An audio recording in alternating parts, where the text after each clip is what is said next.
अस्सलाम वालेकुम। आपकी खुशियों का ख्वाहिशमंद, आपके लबों पे मुस्कुराहट का तालब, हुमास गुम्मन। उम्मीद है आप बाखैरियत होंगे। आज एक छोटी सी बात मैंने आपसे करनी है। वो छोटी सी बात क्या है कि हमने अपने वालिदैन को टाइम देना है और प्रॉपर टाइम देना है। प्रॉपर टाइम से क्या मुराद है? हम अपने वालिदैन के पास 10 मिनट बैठें, 5 मिनट बैठें, हमने मोबाइल इस्तेमाल नहीं करना, ठीक है।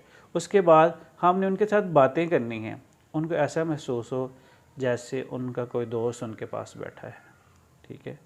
और अगर अनलकी आपके वालिदैन इस दुनिया में नहीं हैं तो हर रोज़ एक सूरत, एक आयत आपने बाकायदगी के साथ उनके लिए पढ़नी है। और अगर आपके पास गुंजाइश है तो ज़्यादा नहीं तो 10 रुपये उनके नाम का आपने सदका करना है।